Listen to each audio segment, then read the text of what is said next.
On demande ici de vérifier que arc cosinus de 12/13 plus arc cos de 5/13 fait pi demi. Bien sûr, ici, je vais rajouter une condition, c'est que les deux arcs, le premier c'est alpha, hein, et le second c'est bêta, doit donner pi sur 12. Pi demi, je m'excuse.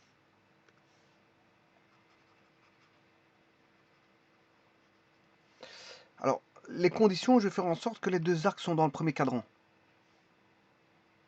On va se dire que les arcs sont situés dans le premier cadran. Et donc, la somme des deux arcs qui va donner pi demi, c'est deux arcs du premier cadran. Donc, c'est-à-dire de là. C'est-à-dire que les angles, les arcs seront tous les deux compris entre 0 et pi demi. Pour tous les deux. Pour alpha et bêta.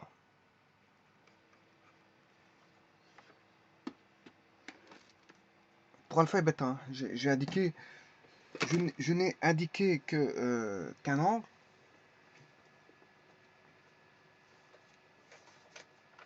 Mais bien sûr, vous aurez compris que c'est valable pour les deux angles. Hein. C'est valable pour les deux, alpha et bêta. Bon, ici, il s'agit, précédemment, un exercice avait été établi. Et bon, je reprenais l'arc tangente. Arc tangente avait trois sommes, dont les trois c'était des arcs tangentes. Et ici, les deux sont des arcs cosinus. Alors, je peux faire un rappel qui a déjà été fait précédemment, mais je ne vais pas aller au fin fond des choses.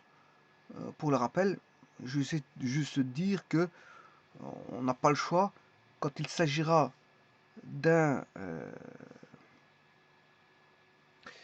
arc cosinus. Bien, le domaine ira de moins 1 à 1 et les images iront de 0 à pi. C'est comme ça, c'est la définition, on peut pas aller à l'encontre de ça. On a beau faire ce qu'on veut, ce qu'on veut, on peut pas faire ce qu'on veut. Voilà, donc ici, l'arc cosinus.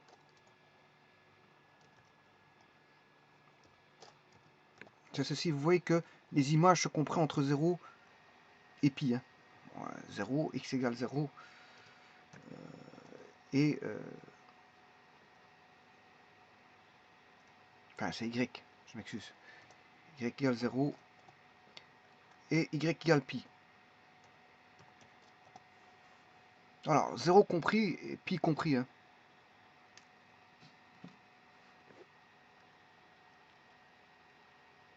Alors, je rappelle, la fonction cosinus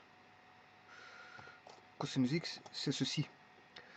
Et c'est tout simplement, bon, y égale x. On a fait une symétrie axiale de la fonction par rapport à cette droite. Et bien sûr, comme il y a plusieurs images, pour éviter de ne pas avoir une fonction, parce qu'ici il y a plusieurs images, donc on ne peut pas avoir plusieurs images dans une fonction, on a soit 0 ou une image, mais qu'est-ce qu'on fait? Bien, on coupe la fonction dans un domaine bien précis qui est défini, qui est 0 pi. On a choisi 0 pi.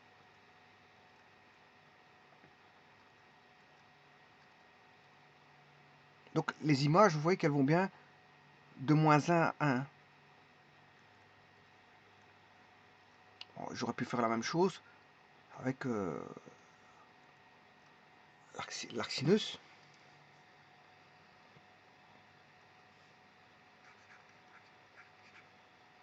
L'arc sinus, c'est toujours, le domaine c'est toujours moins 1, 1. Dans le domaine, moins pi demi, pi demi. Compris. En d'autres termes, on a la fonction sinus x.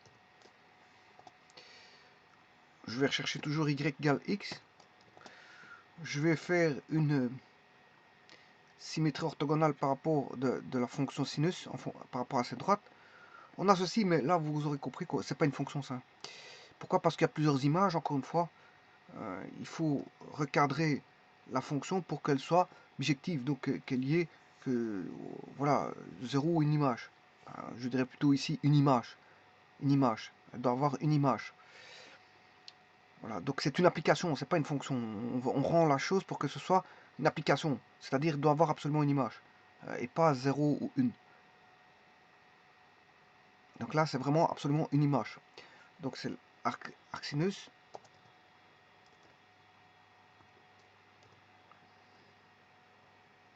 Voilà, l'arcsinus, vous l'avez vu où elle est. Bon, elle est définie de moins pi demi à pi demi.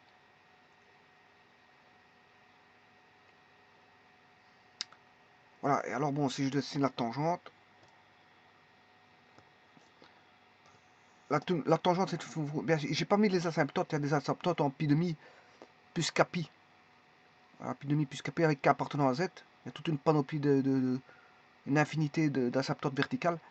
Voilà, je peux en mettre une, x égale moins pi demi, x égale pi demi, parce que la fonction tangente n'est pas définie en pi demi plus kpi.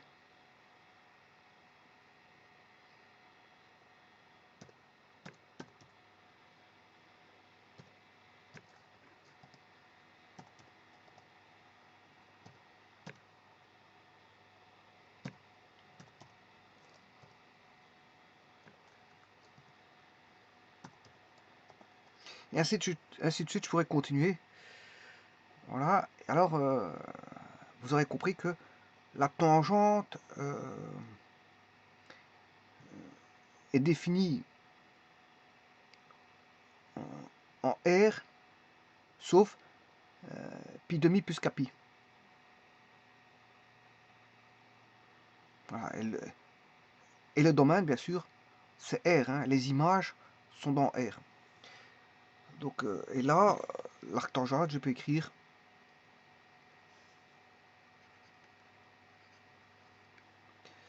on va la définir de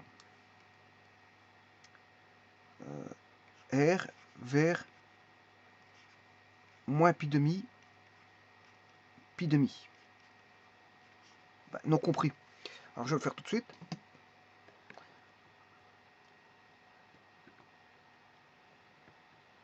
Symétrie orthogonale de la tangente par rapport à ceci. Voilà, on a toutes ces fonctions-là. Hein. Et bien sûr, on va en prendre qu'une seule. C'est celle qui passe par 0, 0.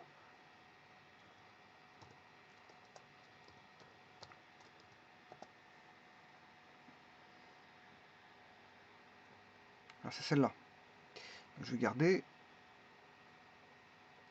que celle-ci.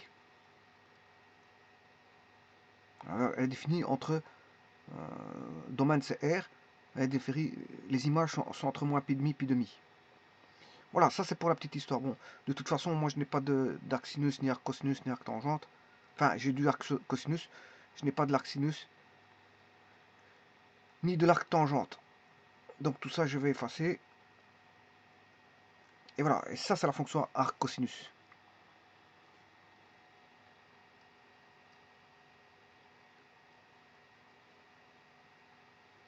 Voilà, et donc il faut vérifier que arc cosinus 12/13, qui voit un certain angle, je peux vous le dire, bon, non, vous ne pouvez pas faire ça à la machine, mais je peux faire f de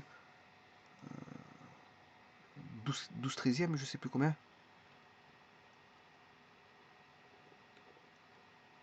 12/13 et 5/13. Bon, le but c'est de faire ça manuellement.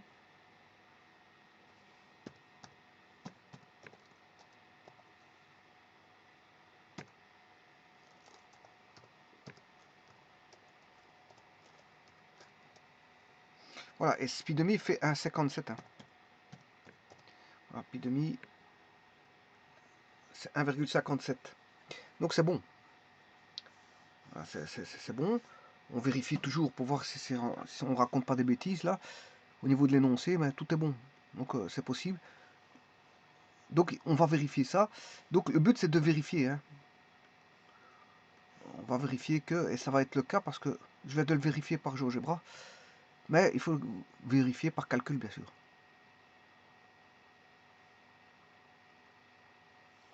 Alors, il faut que je retienne les deux noms, 12/13 et 5/13.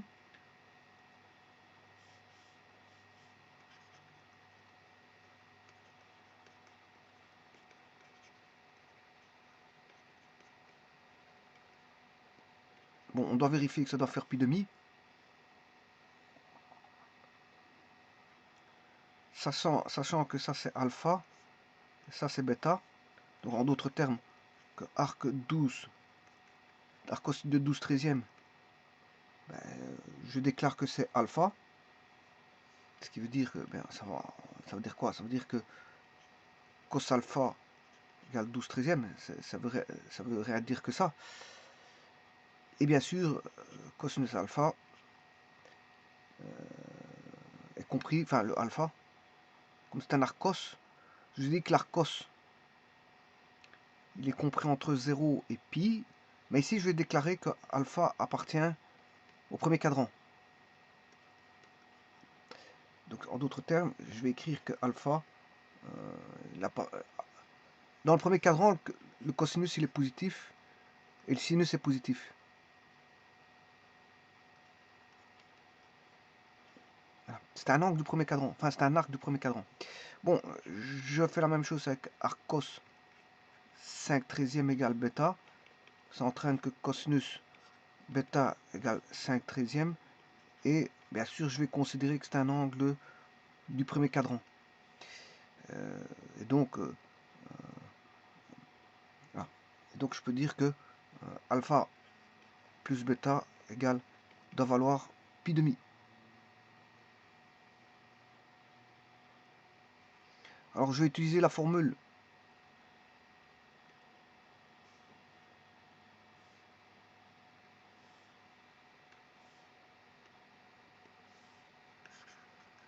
sinus alpha plus bêta.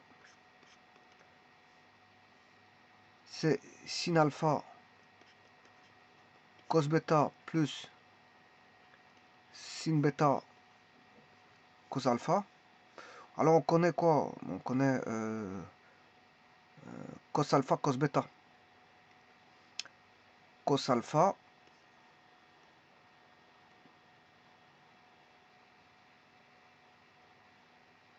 douze treizième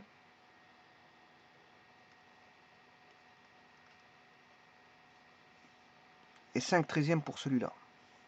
Bon, je l'ai mal écrit celui-ci, je vais les réécrire. Alors, comme on est au premier cadran, je peux trouver, connaissant cos bêta, je peux trouver sin bêta. Puisque cos carré plus sin carré, bêta ça fait 1. Donc je veux marquer 1 moins cos carré bêta. Je peux trouver le sinus bêta.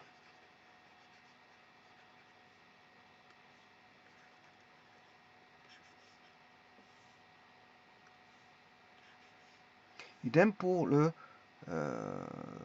sin alpha. Sin carré alpha plus cos carré alpha, ça fait 1.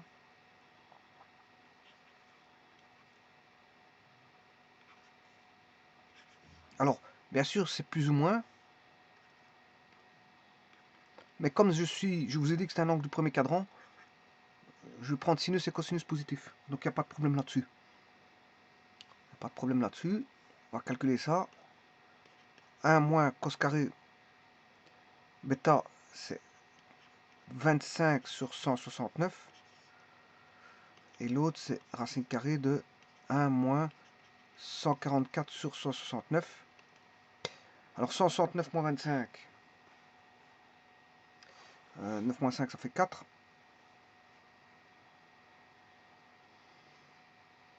Alors, calculons. 9 moins 5, ça fait 4. 6 moins 2, 14 sur 169. Et donc là, on a des carrés parfaits puisqu'on aura 12/13. Ensuite, on aura 169 moins 144. Ben, alors à ce moment, on aura 25 sur 69. On a des carrés parfaits, ce qui fait 5/13. Donc sinus alpha vaut 5/13. sinus bêta vaut 12/13.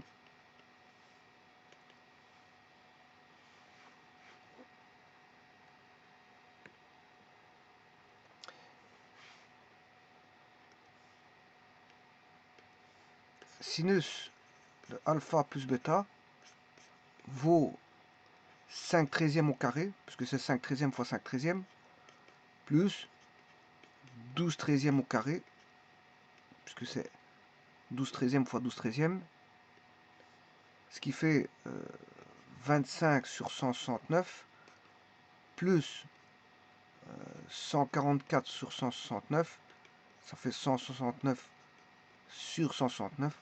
Voilà que vaut sinus alpha plus bêta, avec alpha bêta appartenant au premier cadran.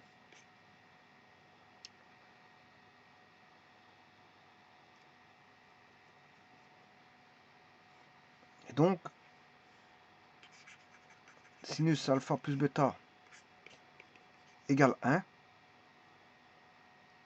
Si vaut 1 le sinus alpha plus bêta, ça veut dire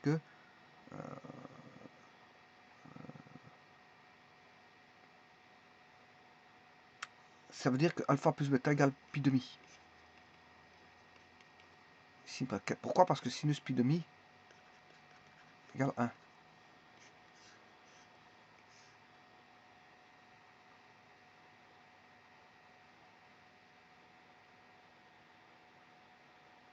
Alors, je vais regarder autrement.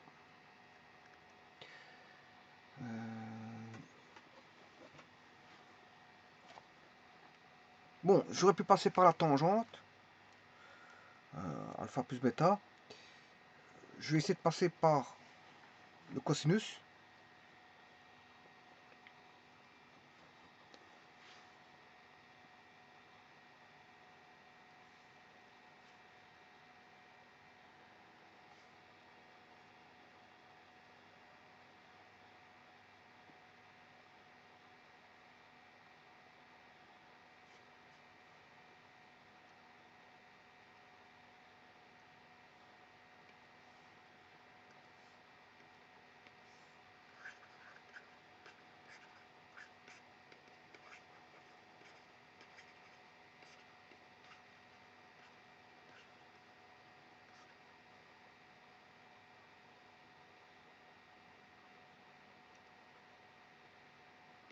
Alors, cos alpha.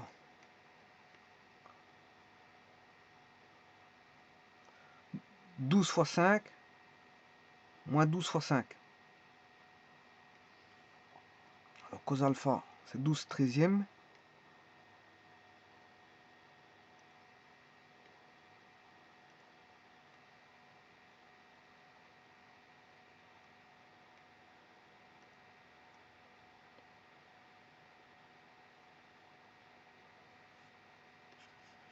12/13 pour cos alpha, et cos bêta, 5/13. Je peux écrire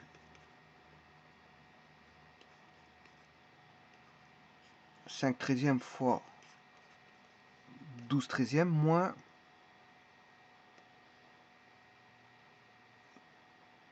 12/13 fois 5/13.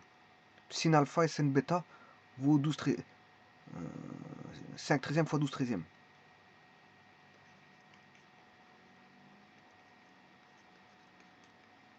Bon, là, ça fait 0. Vous aurez compris que ça fait 0. Quand est-ce que cosinus alpha plus bêta vaut 0? C'est quand alpha plus bêta égale pi demi. Voilà, et je peux passer par la tangente. Hein. Je peux repasser par la tangente. Alors, tangente de A plus B, c'est tangente de A fois, enfin, plus tangente de B sur 1 moins tangente A, tangente B. Bon, sachant que, ici, c'est plutôt alpha et bêta.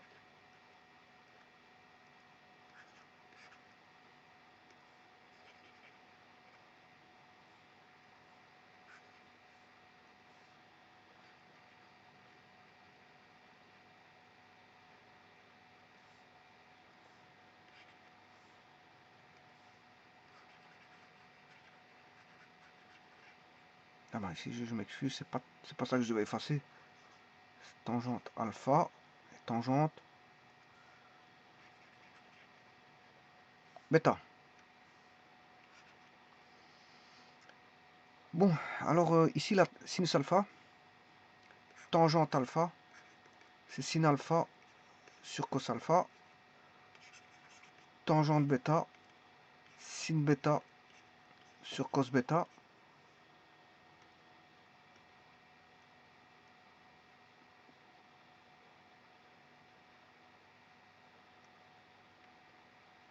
sin alpha vaut 5 treizièmes,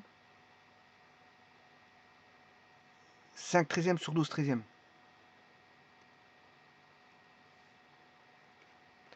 5 treizièmes sur 12 treizièmes, sinus bêta,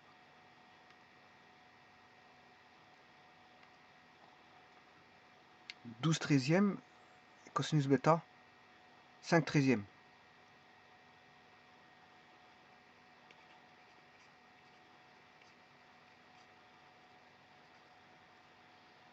Là, vous avez compris qu'on aura 5 douzièmes et 12 cinquièmes. Donc en fait, on a tangente alpha qui est l'inverse de tangente bêta, ça veut dire que, bon voilà, on a une cotangente ici.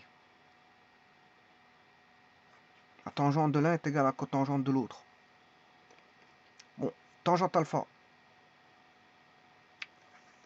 5 douzièmes plus 12 cinquièmes sur 1 moins 5 douzièmes fois 12 cinquièmes. Et là, ça fait 0. Là, on aura quelque chose. Hein. On aura une valeur sur 0, ça fait à l'infini. Et quand est-ce que la tangente est infinie? C'est pour la valeur pi demi.